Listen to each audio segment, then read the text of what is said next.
அது 12/12/2024 எத்தனை மணிக்கு போனாங்க, யாரு சைன் போட்டிருக்காங்க முதற்கொண்டு எங்ககிட்ட இருக்கு. தாவேகா தலைவருக்கு உண்டான அந்த விஷயத்தை நீங்க பண்ணிருக்கணும். அதுக்கு நீங்க சாக்கு சொல்லக்கூடாது. நான் போன கூட்டம் வந்துடும், நான் போன வந்து அப்படி வந்துடும், அதெல்லாம் சாக்கு சொல்லக்கூடாது. நீங்க போயிருக்கணும். பொலிட்டிக்கல் லீடர் நீங்க. ஏங்க விஜயகாந்த் வந்தாருங்க, புயல் அடிச்சு கடலூருக்கு உடனே வந்தாருங்க. அவரை வரக்கூடாதுன்னு தடுத்தாங்கங்க. செஸ் ஒலிம்பியாட்ல வந்து இவங்க தான் ஈவெண்ட் பண்ணாங்க. படத்துக்கு லொகேஷன் கிடையாது. அவர் வந்து ஏதோ ஒரு ஈவெண்ட் நடத்த போறதாகவும் அதுக்கு அவங்களும் தெளிவா சொல்லியிருக்கிறாங்க. விக்னேஷ் சிவன் சாரும் நயன்தாரா மேடமும் எந்த ஒரு விஷயம் பண்றதா இருந்தாலும் கமர்ஷியலுக்கு வந்துட்டாங்க. நானே வந்து எங்க கேப்டன் கேட்டிருக்கேன், கேப்டன் உங்களுக்கு கோவம் வராதா கேப்டன்? இந்த மாதிரி பத்திரிகைக்காரங்க, டிவிக்காரங்க இந்த மாதிரி மீன்ஸ் போறவங்கள பார்த்தா உங்களுக்கு கோவம் வராதான்னு கேட்டிருக்கேன். அப்ப அவர் ஒரு வார்த்தை சொன்னாரு. கவலையின்றி சுவாசியுங்கள். உலகின் தலை சிறந்த மருத்துவர்கள் உங்களுக்கு சிகிச்சை அளிக்கிறார்கள். நுரையீரல் அறுவை சிகிச்சையில் உலக விகிதத்தை விட அதிக வெற்றி. நீங்கள் புகைப்பிடிக்கும் பழக்கம் உள்ளவரா? ஆண்டுக்கொரு முறை லோ டோஸ் சிடி ஸ்கேனில் பரிசோதித்து உங்களையும் உங்கள் குடும்பத்தாரின் பாதுகாப்பை உறுதி செய்து கொள்ளுங்கள். ரூபாய் 5000 மதிப்புள்ள பரிசோதனை ரூபாய் 2500 மட்டுமே. தங்கம் மருத்துவமனை, நாமக்கல் மற்றும் கான்பூர். கிங் டிவி நேயர்களுக்கு வணக்கம். இன்று நம்முடன் இணைந்திருப்பவர் நடிகரும் சினிமா விமர்சகருமான திரு மீசி ராஜேந்திரன் சார் அவர்கள் தான். சார் வணக்கம் சார். வணக்கம் கனிமொழி அவர்களே. கிங் யூடியூப் நேயர்களுக்கு வணக்கம். சொல்லுங்க. டிஎன் ஃபுல்லா பேசுற ஒரே விஷயம் என்னன்னா, விஜயும் த்ரிஷாவும் ஒன்னா விமானத்துல பயணம் செஞ்சது, அதுவும் கீர்த்தி சுரேஷ் அவர்களோட மேரேஜ்க்கு. ஒரு பக்கம் இருக்கவங்க என்ன சொல்றாங்கன்னா, ஏன்பா திருவண்ணாமலையில இருக்கிறவங்களுக்கு நீங்க ஒண்ணுமே பண்ணல, ஆஃபீஸ் கூப்பிட்டு வச்சு நீங்க நிவாரண பொருட்கள் கொடுக்குறீங்க. இப்ப என்னன்னா கோவாக்கு பிரைவேட் ஜெட்ல போறீங்களே, இது என்ன நியாயம் அப்படின்னு கேக்குறாங்க. இதை நீங்க எப்படி பாக்குறீங்க? இல்ல, அதாவது அது அவருடைய பர்சனல் தான். ஒரு விஜய் சாரோட பர்சனல். பட் ஒரு அரசியல் தலைவராக ஆயிட்டாருன்னா இவர் வந்து கண்டிப்பாக நீங்க சொன்ன மாதிரி திருவண்ணாமலை, கடலூர், விழுப்புரம், கிருஷ்ணகிரிலாம் போயிருக்கணும். ஏன்னா எங்க அண்ணியார் அவர்களே ஒரு லேடிஸ் அவங்க. ஸோ அவங்களே வந்து போறாங்க. இப்போ நம்ம ஒரு இயக்கத்தில் பண்ணணும்னா நீங்கள் போய் தான் ஆகணும். இப்போ நீங்கள் நிறைய பேர் கேள்வி கேட்குறாங்க, அவர் வந்து போகிறாரு. இப்போ ஏன்னா நானே வந்து இப்போ என்கிட்டே இருக்குது அந்த பேர்டு ஏர்போர்ட் சர்வீஸ்ன்னு சொல்லிட்டு அவங்க தான் ஃப்ளைட்டு கொடுத்துருக்குறாங்க. அதில் வந்து பார்த்திங்கன்னா கேப்டன் வந்து பார்த்திங்கன்னா அசோக்குமார் சண்டே, அதில் வந்து கோ பைலட் வந்து பார்த்திங்கன்னா தேஜஸ்விரி, அதில் வந்து பார்த்தீங்கன்னா ஸ்பார்சனா, அதோட ஆப்ரேட்டர் நேம் வந்து ஸ்பார்சனா அவேஷன். அதில் போனதெல்லாம் யாருன்னு கேட்டிங்கன்னா திரு ஜோசப் விஜய், திரிஷா கிருஷ்ணன், அப்புறம் அவர் கூட இருக்கிற ஜெகதீஷ் அஸ்வத், அப்புறம் வந்துட்டு பார்த்தீங்கன்னா ராஜேந்திரன், அப்புறம் வந்துட்டு பார்த்தீங்கன்னா வேல் தேவராஜ், அப்புறம் வந்து பார்த்தீங்கன்னா ரூபி அக்கா. ஸோ இவங்க தான் அவங்க கூட போயிருக்காங்க. ஆமாம்மா, அது 12/12/2024 எத்தனை மணிக்கு போனாங்க, யாரு சைன் போட்டிருக்காங்க முதற்கொண்டு எங்ககிட்ட இருக்கு.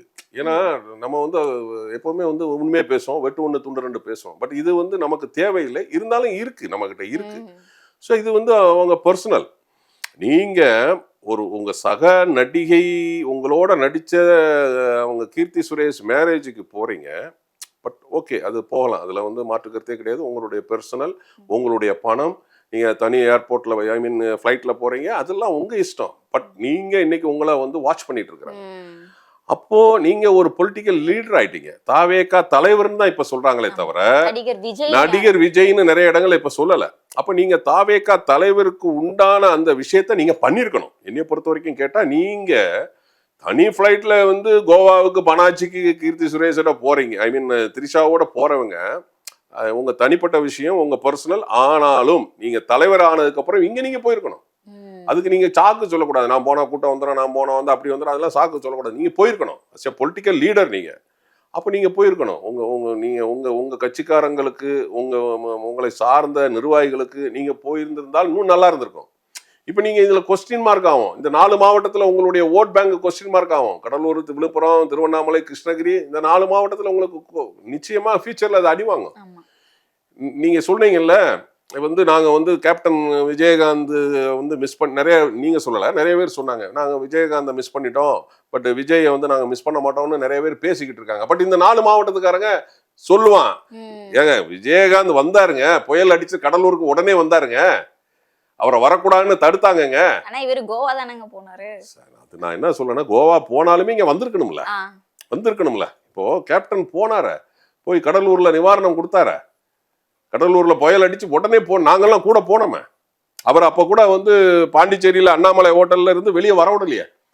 போலீஸ் ஃபுல் செக்யூர்டா நிக்கிறாங்க, வெளியே வரவிடாம, ஏன்னா அந்த இடத்துக்கு போகக்கூடாது அப்படின்னு இவரை பிளாக் பண்றாங்க அன்னைக்கு இருக்கிற ஆளுங்கட்சி. எனக்கு நல்லா தெரியுமே. அப்ப எங்களை கூப்பிட்டு சொல்றாரு, கேப்டன் சொல்றாரு, நான் எப்படியாவது வந்துருவேன், நீ போய் பேசு, மேடையில பேசு அப்படின்னு. நான் மேடையில பேசிட்டு இருக்கும்போது கேப்டன் வந்தார.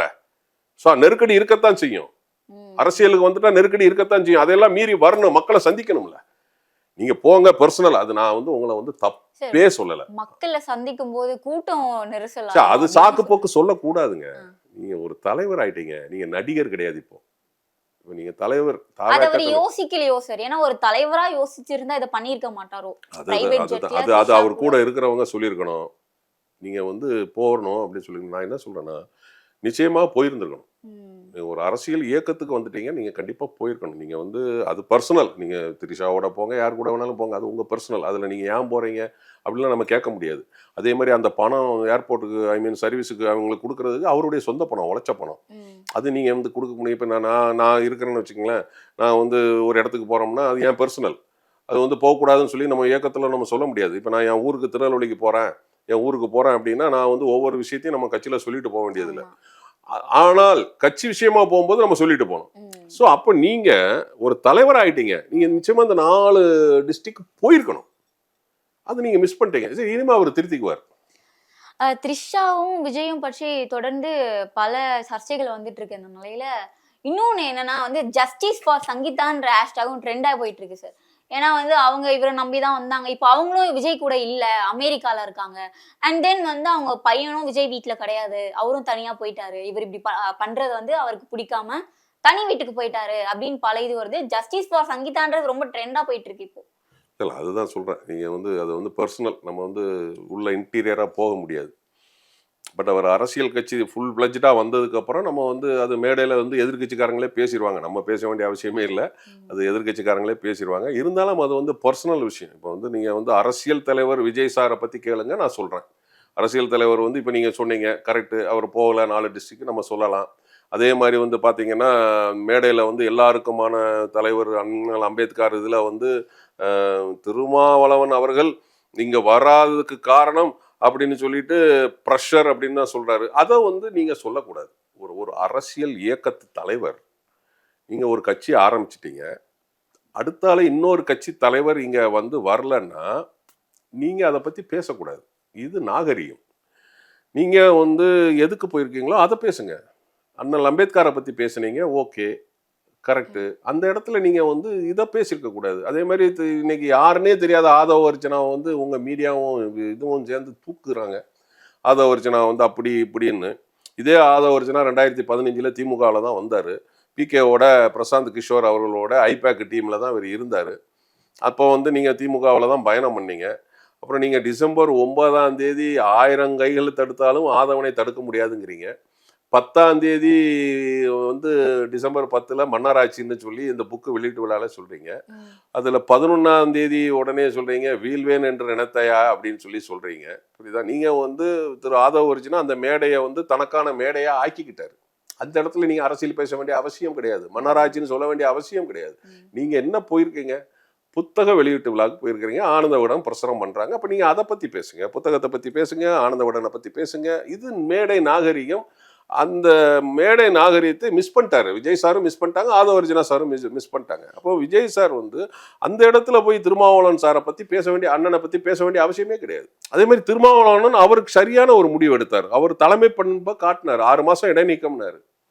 அது கரெக்டா ஒரு ஸ்டேட்மெண்ட். இப்போ அவர் வெளியே கட்சி விட்டு வெளியே போகும்போது ஒரு ஸ்டேட்மெண்ட் சொல்றாரு. அது ஒரு வந்து அவசரம் இருக்கு, ஆனா அரசியல்ங்கிறது வேற, அது நம்ம ஒரு அமைப்புல இருக்கோம்னா அதுக்கு கட்டுப்படணும். அது நல்லா தெளிவா அவர் டீசெண்டா அழகா ஜெனுவனா கொடுக்குறாரு. புரியுதுங்களா? அதனால வந்து விஜய் சார் வந்து இப்போ தலைவர், தாவேகா தலைவர் அப்படின்னா அது நிறைய விஷயங்களை வந்து அவர் வந்து இனிமேல் திருத்திக்குவார். நீங்க சொன்ன மாதிரி இப்போ ஃபியூச்சர்ல திருத்திக்குவார். அதே மாதிரி மேடம் சங்கீதா மேடமும் அவங்க பையனும் அமெரிக்கால இருக்காங்க. அதில் அவங்களுடைய பர்சனல், அது நம்ம அதில் வந்து சரி, ஒரு பக்கம் பர்சனல்னு பார்த்தாலுமே இப்போ இவர் ஏதாவது ஒண்ணு பண்ணா அது வெளிச்சத்துக்கு வரும்னு இவருக்கு நல்லாவே தெரியும். எல்லாமே தெரியக்கூடிய ஆள் தானே சார். இப்போ நம்ம இந்த இது பண்ணா கண்டிப்பா இது வெளியே வந்துரும், இது தெரிஞ்சிரும் அப்படின்ற தெரிஞ்சுக்கிட்டே இவர் வேணும்னே பண்றாரா அப்போ அதாவது அப்படின்ற இப்போ மாதிரி நீங்க ஒரே ஒரு விஷயம் தாங்க, ஒரு சாதாரண ஆளு ரோட்ல நடந்து போனா தெரியாது, இதே ஒரு நடிகர் ரோட்ல நடந்து போனா தெரியும். இன்னைக்கு இருக்கிற மீடியாவும் ப்ரெஸ்ஸும் வந்து ஒருத்தரை வச்சு வியாபாரம் தான் பண்றாங்க, அது மாற்றுக்கிறதே கிடையாது. அது வந்து நான் வந்து எல்லாரையுமே குறை சொல்லலை, குற்றம் சொல்லலை. ஸோ அப்போ ஒரு நடிகர், உச்சபட்ச நடிகர் அவர், அப்போ அவர் பண்றதை எல்லாருமே நோட்டீஸ் பண்ண தான் செய்வாங்க. இது ஒன்றும் தப்பு ஒன்றும் கிடையாது, நோட்டீஸ் பண்ண தான் செய்வாங்க. பட் ஒரு விஷயம், அது மீடியாவா இருந்தா கூட நீங்க ரொம்ப இன்டீரியரா உள்ள போகக்கூடாது, என்னுடைய தனிப்பட்ட கருத்து. இப்போ நீங்க அவர் அப்படி இருக்கிறாரு, அவங்க ஒய்ஃப் அங்க இருக்கிறாங்க, அது ஓரளவு தான் நீங்க அவங்க பர்சனல்ல உள்ள இன்டீரியர் ஆகணும். ஏங்க அது முன்னாடியே முன்னோர்கள்லாம் சொல்லியிருக்காங்க, கேமரா பெட்ரூமுக்குள்ளெல்லாம் போகக்கூடாதுன்னு சொல்லியிருக்கிறாங்க. சும்மாவா ஒன்று சொல்லி வச்சாங்க, அது குடும்பத்தோட நான் ஃபேமிலி இதை சொல்றேன். அதனால வந்து அந்த அந்த மீடியாஸ், பத்திரிகை வந்து 4வது தூண் அப்படின்னு சொல்றாங்க. அப்போ அந்த 4வது தூணை நீங்க தக்க வச்சுக்கணும்னா நீங்க வந்து பர்சனலா நீங்க வந்து அட்டாக் பண்ணாதீங்க. ஏன்னா அவங்களுக்கு பர்சனல் இருக்கும், அந்த பர்சனல்ல வந்து அவர் இரும திருத்திக்குவாரு, இனிமேல் இப்போ திருத்திக்குவாரு. நம்ம எதுவுமே உள்ள போய் வாலண்டியரா ஏதோ எடுத்துட்டு வரல சார், அது வெளிச்சத்துக்கு வரும்போது தான் சார் அதை நம்ம அதுதான் சொல்ல வரேன், அதை இனிமேல் அவர் திருத்திக்குவாரு. அது திருத்தி தான் ஆகணும். நீங்க ஒரு தலைவர்னு வந்ததுக்கு அப்புறம் நீங்க உங்களுடைய பர்சனல் விஷயங்களை வந்து சில விஷயங்களை வந்து வெளியே தெரியாம பண்ணிக்கணும். அதுதான் அரசியல் தலைவர். ஏன்னா இப்ப சினிமாவில் இருக்கும்போது 1000 பண்ணிருக்கலாம், பட் நீங்க அரசியலுக்கு வந்ததுக்கு அப்புறம் அதை நம்ம பண்றதை வெளியே தெரியாம பண்ணிட்டு போக வேண்டியதுதான். ஒரு பக்கம் விஜய் அவர்களை பத்தி நம்ம பேசும்போது இன்னொரு பக்கம் நயன்தாரா விக்னேஷ் சிவனுக்கு என்னதான் ஆச்சு இவங்களுக்கு அப்படின்ற மாதிரி இருக்கு சார். தொடர்ந்து கண்டினியூஸா 2 பேர் மேலயும் அதிக நெகட்டிவ் விமர்சனங்கள் தான் வந்துட்டு இருக்கு. விக்னேஷ் சிவன் அவர்கள் ஓட்டல விலைக்கு கேட்டதா இருக்கட்டும், நயன்தாரா அவர்கள் ஒரு பேட்டியில வந்து தவறா குரங்கு அப்படின்னு சொல்லி விமர்சனம் பண்ணதா இருக்கட்டும், இதெல்லாமே இப்ப பயங்கர அவங்களுக்கே நெகட்டிவ் ஆயிடுச்சு. இதெல்லாம் எங்க ஆரம்பிச்சது அப்படின்னு பாத்தீங்கன்னா இந்த தனுஷ் விவகாரத்துல இருந்து அப்படின்னே சொல்லலாம். இதை நீங்க எப்படி பாக்குறீங்க? அங்க ஆரம்பிச்சது இப்போ வரைக்கும் அது கண்டினியூ ஆயிட்டே இருக்கு. அது அவருங்க பர்சனல் ஆல்பம் ஒன்று போடும்போது தனுஷ் சாரோட அந்த நானும் ரவுடி தான் அவங்க ப்ரொடக்ஷனில் உள்ளது, அவர் ஏதோ அவங்க வந்து யூஸ் பண்ணாங்கன்னு சொல்லி இவர் வந்து இந்த கோர்ட்டில் கேஸ் போட்டிருக்கிறாரு. அது தப்பு ஒன்றும் கிடையாது. ஏன்னா என்னை பொறுத்த வரைக்கும் கேட்டிங்கன்னா, படம் வந்து தனுஷ் சார் தான் படம் போட்டிருக்காரு. அப்போ அவர்கிட்ட ஒரு வார்த்தை கேட்கறதுல ஒன்றும் தப்பு இல்லையா? இப்போ இது ஈகோ கிளாஷ் தான். நீங்கள் போய் ஒரு வார்த்தை கேட்டிருக்கலாம், அது மாதிரி நான் யூஸ் பண்ணுறேன், கேட்டிருந்தா அவர் கொடுத்துருப்பாரு. இவர் டைரெக்டாக கேட்டிருந்துருக்கலாம், இவங்க வந்து ஒரு வேளை இன்டைரக்டாக யார் மூலமாக கேட்டிருக்கலாம், அவர் வந்து நம்மகிட்ட டைரெக்டாக கேட்டிருக்கலாமேன்னு கூட நினச்சிருந்துருக்கலாம். பட் என்னைய பொறுத்த வரைக்கும் கேட்டிங்கன்னா முழுக்க வந்து தனுஷ் சார் கையில் தான் இருக்குது. அது ப்ரொடியூசர் அவர் தான். அப்படிங்கும்போது அவர்கிட்ட வந்துட்டு, ஏன்னா நம்ம மீடியாவில் இருக்கிறோம், இப்போ நம்ம ஒரு படத்தில் உள்ள சாங்கை யூஸ் பண்ணுறோம்னா சேனல் வந்து அந்த படத்தோட ப்ரொடியூசர்கிட்ட அனுமதி வாங்க தான் செய்வாங்க, இது இயற்கை. அப்போ நீங்கள் வந்து அது ஒரு வார்த்தை கேட்டிருந்துருக்கலாம். இப்போ அவர் கோர்ட்டுக்கு போனதுக்கப்புறம் இப்போ 3 நாளைக்கு முன்னாடி கூட ஒரு ஸ்டேட்மெண்ட் மேடம் கொடுத்துருந்தாங்க, நயன்தாரா மேடம், தனுஷ் சாரோட நான் ஒரு சிட்டிங் பேசினோம்னா எல்லாம் சரியாயிரும்னு சொல்லி ஒரு ஸ்டேட்மெண்ட் கூட கொடுத்துருக்குறாங்க. ஸோ இதன் பிறகு நீங்கள் சொன்ன மாதிரி நானும் பேப்பரில் தான் படித்தேன், அந்த மாதிரி பாண்டிச்சேரியில் பீச் ஓரமாக ஒரு ஹோட்டலில் வந்து அவங்க வந்து விலைக்கு கேட்டதாக, அமைச்சர்கிட்டே போய் கேட்டிருக்காங்க. நம்ம கேட்டதாகவும் அப்படின்னு சொல்லி அவங்க சொல்கிறாங்க. இவங்க தரப்பில் நாங்கள் வந்து ஒரு ஃபார்மலாக மீட்டிங் தான் போனோம்னு சொல்கிறாங்க. ஸோ இன்றைக்கி இருக்கிற சூழ்நிலையில் என்னை பொறுத்த வரைக்கும் கேட்டிங்கன்னா அவங்க வந்து பக்கா கமர்ஷியல் ஆகிட்டாங்க.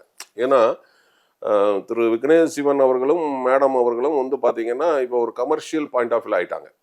அது ஓகே, ஏன்னா எல்லாருக்குமே மணி வாண்டட் தான், அதனால் அவங்க செய்கிறதுல ஒன்றும் தப்பு கிடையாது. அவங்க பயோகிராஃபி அவங்க கொடுக்குறாங்க, பணம் வாங்குறாங்க, அது அவங்க இஷ்டம். அதே மாதிரி வந்து பார்த்தீங்கன்னா இன்றைக்கி நம்ம வந்து செஸ் ஒலிம்பியாட்டில் வந்து இவங்க தான் ஈவெண்ட்டை பண்ணாங்க. அது ஸ்டேட் கவர்மெண்ட்டோட இது, நம்ம விளையாட்டுத்துறை அமைச்சர் திரு உதயநிதி அவர்கள், அந்த உதயநிதி அவர்கள்லாம் வந்து இவங்களுக்கு வந்து அந்த இதை கொடுத்தாங்க, அந்த ஈவெண்ட்டை கொடுத்தாங்க. ஸோ வந்து கவர்மெண்ட்டில் தமிழ்நாடு கவர்மெண்ட்டு அவங்களுக்கு வந்து அதில் சப்போர்ட் பண்ணாங்க. பட் பாண்டிச்சேரி கவர்மெண்ட் அவங்களுக்கு சப்போர்ட் பண்ணலை. அது என்ன நடந்தது உள்ள அப்படிங்கிறது நமக்கு தெரியாது.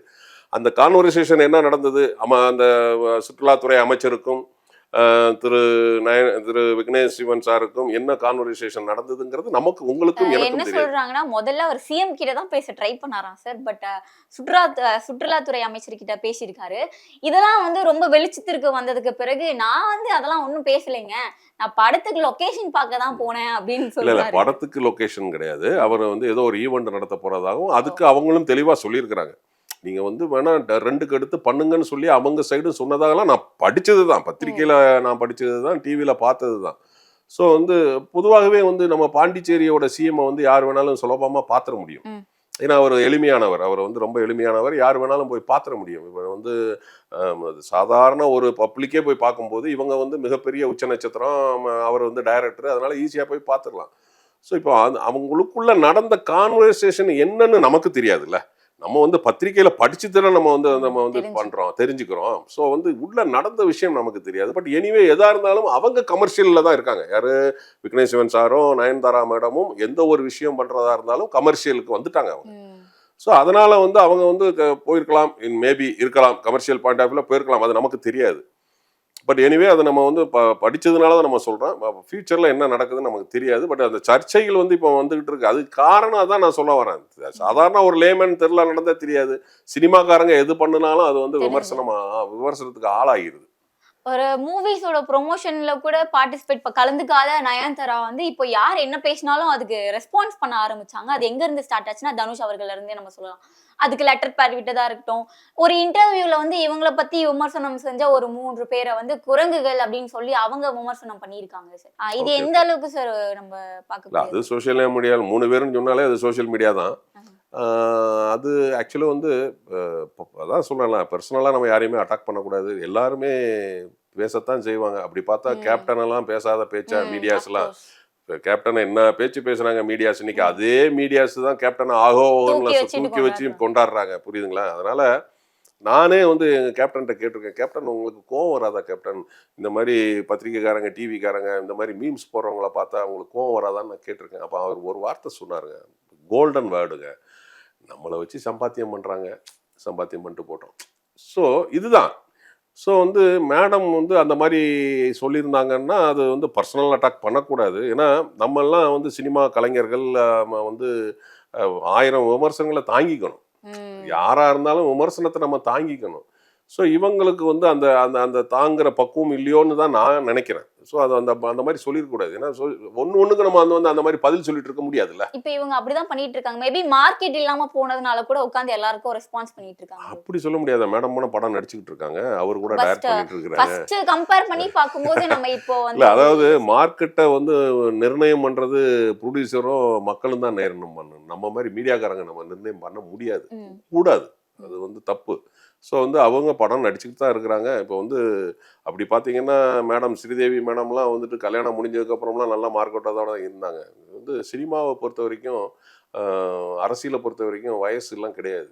கல்யாணம் முடிஞ்சிச்சு அதனால அவங்க வந்து வந்து ஃபீல்டு அவுட் ஆயிட்டாங்க, ஃபேட் அவுட் ஆயிட்டாங்க அப்படிலாம் சொல்ல முடியாது. ஏதாவது ஒரு படம் தூக்கி விடத்தான் செய்யும்.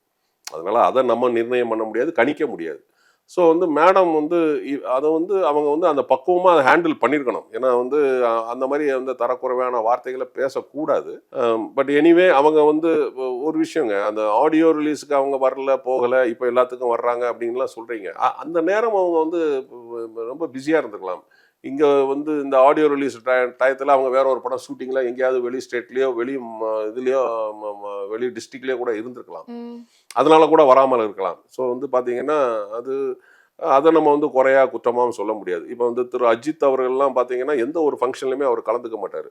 அவர் உண்டு, அவர் வேலை உண்டு. நான் நடித்தேன்னா போனேன்னா ஷூட்டிங் முடிஞ்சுதா, டப்பிங் பேசுனேன்னா என் வேலை முடிஞ்சிச்சு பாய் அப்படின்ட்டு போயிட்டே இருப்பார். ஸோ அவருடைய இது அப்படி, அவருடைய வே அப்படி. ஸோ அதே மாதிரி வந்து அந்த காலகட்டத்தில் நயன்தாரா மேடம் வந்து எந்த ஃபங்க்ஷனுக்கும் வரலன்னு நம்ம வந்து அதை அந்த அந்த நேரத்தில் அவங்க சூழ்நிலை எப்படி இருக்குன்னு நமக்கு தெரியாது. வேற ஒரு ஷூட்டிங்கில் வெளிநாட்டில் இருந்திருக்கலாம், இல்லை வெளி மாநிலத்தில் ஆந்திராவில் இருக்கலாம், கேரளாவில் இருந்திருக்கலாம். ஏன்னா அவங்க பல லாங்குவேஜில் நடித்தாங்க. ஸோ அந்த இதை நம்ம வந்து குறையும் சொல்ல முடியாது, குத்தமும் சொல்ல முடியாது. இன்னைக்கு வேற எதுவுமே இல்லையே, அவங்க வந்து இதை பண்ணுறாங்களேன்னா அவங்கள ஒரு அட்டாக் பண்ணும்போது அவங்களுக்கு வேற வழி இல்லை, அந்த அட்டாக் பண்ணுறாங்க. பட் அந்த அட்டாக் நாகரிகமாக இருக்கணும், அது தரக்குறைவா இருக்கக்கூடாது. இது என்னுடைய கருத்து. ஏன்னா நாம சினிமாவிலையும் இருக்கும், அரசியலையும் இருக்கும் அப்படிங்கிறதுனால நான் என் கருத்தை பதிவு பண்றேன். இவங்க இப்படி சொன்னதுனால என்ன ஆயிடுச்சு, 2 பேருக்கும் நல்ல போட்டின்ற மாதிரி இவங்க என்ன சொல்ல ஆரம்பிச்சிட்டாங்க நயன்தாரா அவர்களை பார்த்து. லேடிஸ் நயன்தாரா அவர்கள் என்ன சொல்லியிருக்காங்கன்னா, லேடி சூப்பர் ஸ்டார்னு கூப்பிடுறது எனக்கு பிடிக்கவே இல்லை அப்படின்னு சொல்லியிருக்காங்க. நான் எந்த படங்களையும் போடாதீங்கன்னு சொல்லுவேன், ஆனா அவங்களே தான் போட்டாங்க அப்படின்னு சொல்லியிருந்தாங்க. பட் அதுக்கு இவங்க என்ன சொல்லியிருக்காங்கன்னா வந்து, நீங்க உங்களுக்கு தைரியம் இருந்தா ஒரு 10 படத்தோட அந்த கண்டிஷன் சப்ளை சம்திங் இவங்க மூலியமா போகுமாமே ஏதோ, அதை வந்து நீங்க வெளியிடுங்க. ஏன்னா வந்து லேடி சூப்பர் ஸ்டார்னு போட்டே ஆகணும்னு ஃபோர்ஸ் பண்றது நீங்க தான். நீங்க ஆனா எப்படி வந்து உங்களுக்கு பிடிக்கல, ப்ரொடியூசர் சைட்ல இருந்தோ இல்ல டைரக்டர் சைட்ல இருந்தோ அது போடுறாங்க அப்படின்னு நீங்க சொல்றீங்க அப்படின்ற மாதிரி ஒரு போராவே போயிட்டு இருக்கு சார் கோல்டு வார். அதாவது என்னை பொறுத்த வரைக்கும் நான் அவங்களோட 2 படம் வந்து நடித்தேன் கூட. வல்லவன் ஒரு படம் நடித்தேன், ரஜினி சார் படம் அண்ணாத்தேன்னு ஒரு படத்துலையும் அவங்க காம்பினேஷனில் நடித்தேன். 2 படத்துலையுமே அவங்க காம்பினேஷனில் நான் நடித்தேன். என்னை பொறுத்த வரைக்கும் கேட்டிங்கன்னா மிகச்சிறந்த நடிகை, மாற்று கருத்தே கிடையாது. எக்ஸ்ட்ரானரி பெர்ஃபார்மர், அதே மாதிரி ரெஸ்பெக்டபிள் லேடி, எல்லாரையுமே மதிக்கக்கூடியவங்க. ஏன்னா நான் வந்து கண்கூடா பார்த்துருக்கேன், 2 படத்துலையும் நான் பார்த்துருக்குறேன்.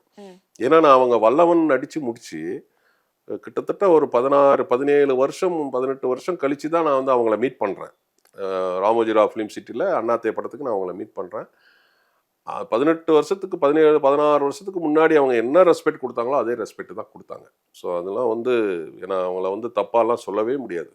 வந்து அவங்களுடைய தொழிலில் அவங்க கரெக்டாக இருக்கிறாங்க, அடுத்தவங்கள மதிக்கணுங்கிற விஷயத்தில் அவங்க கரெக்டாக இருக்கிறாங்க.